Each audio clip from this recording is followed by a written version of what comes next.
ام حسب الذين يعملون السيئات ان يسبقونا ساء ما يحكمون من كان يرجو لقاء الله فإن أجل الله لآت وهو السميع العليم صدق الله العظيم. سورہ عنکبوت ہے اور اس کا نام بھی عنکبوت کا معنی ہے مکڑی کا جالا، اور اس کا نام اس لیے رکھا گیا ہے عنکبوت. اللہ رب العزت نے سورت میں مشرکین کے شرک کو، ان کے شرک کرنے کا جو عقیدہ ہے یا شرک کرنے کا جو عمل ہے، اللہ نے اس کی مثال دی ہے مکڑی کے جھالے سے. تو اس مناسبت سے اس کا نام بھی سورۃ العنکبوت رکھ دیا گیا ہے. اور اس سورت کی ابتدا بھی، اس سورت کا خاص موضوع یہ ایمان اور آزمائش ہے کہ ایمان والوں کی آزمائش ہوگی، کیونکہ ایمان کے ساتھ آزمائش ضروری ہے. اللہ رب العزت نے نبیوں کا ذکر کیا ہے کہ جن پر بڑی بڑی آزمائش، ویسے تو انبیاء علیہ السلام پر آزمائشیں آئی ہیں، ان انبیاء علیہ السلام کا ذکر کیا ہے کہ جن پر بہت بڑی بڑی آزمائشیں آئیں.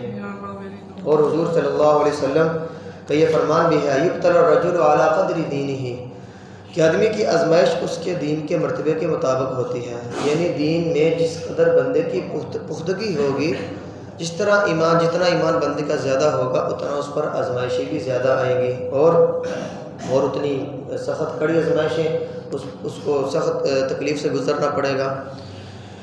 اور اللہ رب العزت نے پچھلی صورت گزری ہے سورۃ القصص، اللہ رب العزت نے اس کے اندر 3 کرداروں کا ذکر کیا، ایک فرعون کا، ایک حامان کا، ایک قارون کا. یہ 3 انسان ہیں اور تینوں کے نام اللہ نے ذکر کیے. بیسک حقیقت کے اندر 3 کردار ہیں. یعنی فرعون تھا، وہ ظالم لوگوں کی نمائندگی کرتا تھا. جو حامان تھا وہ بیوروکریسی نوکر شاہی کی نمائندگی کرتا تھا.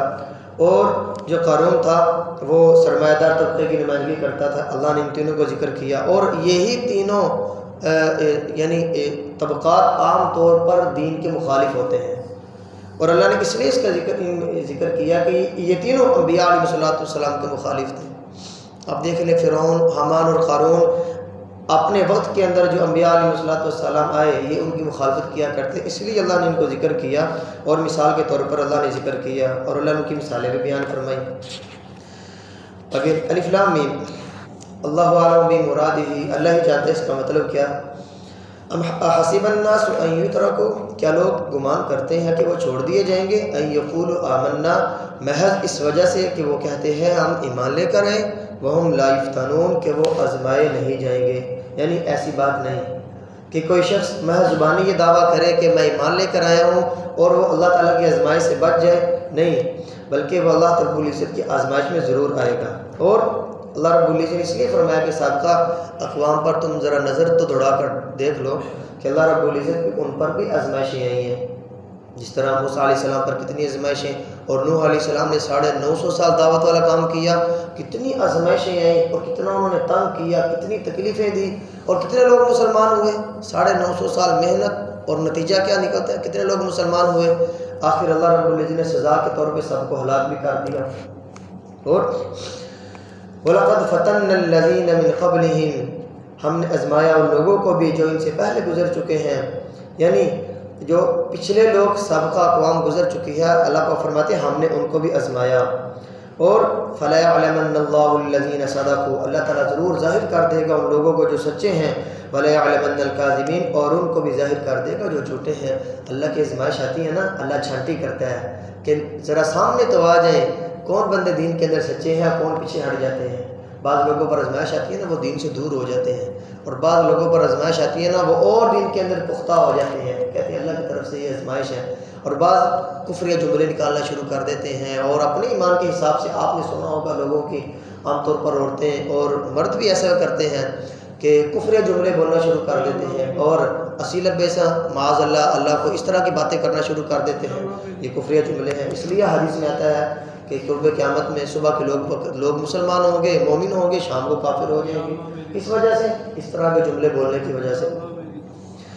فَلَيَعْلَمَنَّ اللَّهُ الَّذِينَ صَدَقُوا، اللہ پاک آزماتے ہیں اس لیے تاکہ اللہ جان لے کہ سچے کون ہیں، جھوٹے کون ہیں. آگے ام حسب الذین یعملون السیئات ان یسبقونا، کیا گمان کرتے ہیں وہ لوگ جو برائیوں کے مرتکب ہوتے ہیں کہ وہ ہم سے بچ جائیں گے؟ یعنی دھوکہ باز لوگ، منافق لوگ اور ظالم لوگ کیا یہ گمان کرتے ہیں کہ ہم لوگ بچ جائیں گے؟ ایسے ہی لوگوں پر روک ڈالنا، اور عام طور پر ہمارے ہاں جو سرمایہ دار طبقہ ہے یا جو کیا اس کا نام ہے جس کی الیکشن میں کھڑا ہو جاتا ہے یا کوئی صدر بن جاتا ہے یا کوئی بڑی کرسی عہدے پر چلا جاتا ہے یا اس کا گورنمنٹ کے اندر کوئی عہدہ زیادہ ہے یا اس طرح لوگوں پر عام طور پر یہ روک ڈالتے ہیں اور ظلم کرتے ہیں۔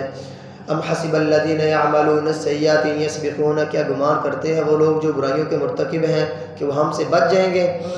ساء ما یحکمون، تو بہت ہی برا فیصلہ کرتے ہیں، یعنی حقیقت میں اللہ تعالیٰ کی گرفت سے کوئی بچ نہیں سکتا۔ وہ اللہ رب العزت کا قانون ہے، ایک اللہ کا قانون کہ اللہ رب العزت بندوں کو مہلت دیتا ہے۔ غالباً سورہ قصص میں یا سورہ عنکبوت میں اللہ کا ایک قانون بیان ہوا ہے، اللہ رب العزت بندوں کو فوراً نہیں پکڑتا، گرفت فوراً نہیں کرتا، مہلت دیتا ہے۔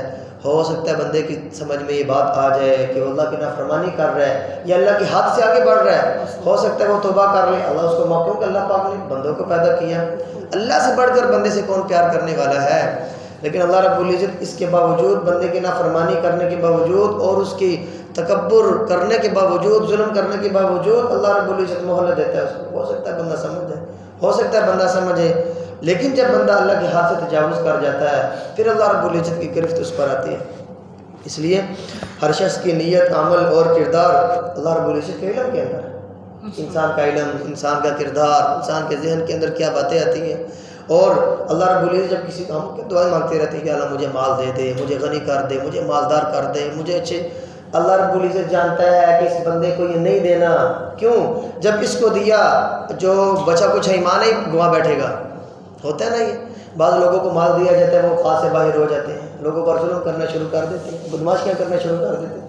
اللہ رب العزت جانتا ہے اس بندے کو مال نہیں دینا اور اس بندے کو عہدہ نہیں دینا، ورنہ کیا ہوگا، یہ بندہ اپنی اوقات سے باہر چلا جائے گا، اور زندگی کے کسی حصے میں دینا ہے یہ بھی اللہ رب العزت کی حکمت کے تحت ہے۔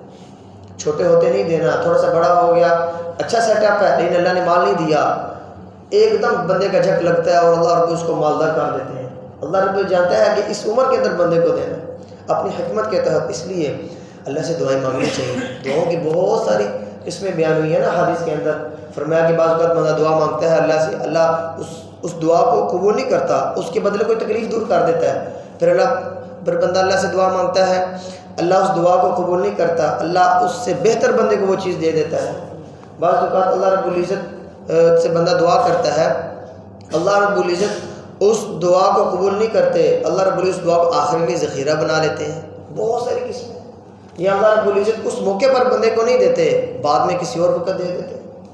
اس لیے اللہ سے دعائیں مانگنا۔ من کان یرجو لقاء اللہ، جو شخص امید رکھتا ہے اللہ تعالیٰ سے ملاقات کی، فإن أجل اللہ لآت، تو اللہ کا مقرر کردہ وقت ضرور آنے والا ہے، وہ ٹل نہیں سکتا، یعنی ایک وقت آئے گا بندے کے اللہ سے ملاقات ہوگی۔ اس لیے رسول اللہ صلی اللہ علیہ وسلم نے فرمایا کہ لیس بینہ وبینہ ترجمان، کہ اللہ اور بندے کے درمیان کوئی ترجمان نہیں ہوگا۔ آج عدالتوں میں جاتے ہیں، درمیان میں وکیل ہوتے ہیں ججوں سے بات کرنے کے لیے، وکیل بندے کی نمائندگی کرتے ہیں، کسی بڑے آدمی سے ملاقات ہو تو کوئی نہ کوئی درمیان میں وہ ترجمان ضرور ہوتا ہے، وہ بندے کی ملاقات کراتا ہے اس سے۔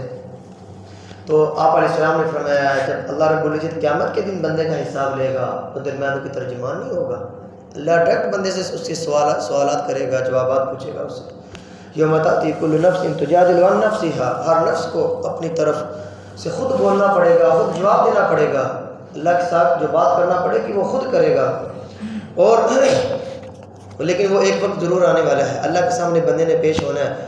اللہ رب العزت تو بندے کی دل کے اندر رازوں کو بھی جانتا ہے، لیکن اس وقت اللہ بندے کا بڑا خیال کرے گا۔ اللہ بندے سے پوچھے کہ بندے تو نے یہ کیا، تو نے یہ کیا، تو نے یہ کیا، وہ بندہ چلاکیاں کرے گا نا وہاں، جس طرح دنیا میں چلاکیاں کرتے ہیں نا، وہاں چلاکیاں کرے گا کہ میں نے یہ نہیں کیا، میں نے یہ نہیں کیا۔ اللہ کہے گا اچھا میرے سامنے تو اس طرح کی حرکتیں کر رہا ہے، جبکہ میں تیرے دلوں کے راز کو بھی جانتا ہوں۔ اللہ کہے گا اچھا، اللہ زبان میں مور لگائے گا۔ اس وقت اللہ کہے گا ہاں دوسرے عذاب بولو، ذرا بتاؤ ذرا، دوسرے عذاب بولیں گے اللہ کے سامنے۔ پھر اللہ رب العزت جب بندے کی زبان کو کھولیں گے نا، پھر بندہ ان اعضاء کو برا بھلا کہے گا تمہارے لیے میں یہ کرتا تھا، وہ جواب دے کہ جس اللہ نے تجھے بولنے کی طاقت دی اس اللہ نے آج ہمیں بھی گویا یہ طاقت دی۔ وہ السمیع العلیم، اور اللہ تعالیٰ ہر بات کو سننے والا جاننے والا ہے، اور ہر بندے کے ارادے سے وہ واقف ہے، ہر بندے کے نیک اعمال کرنے کے اندر جو اخلاص ہے اللہ وہ بھی جانتا ہے۔ تو بھی اللہ تعالیٰ سے دعا ہے کہ جو کچھ کہا سنا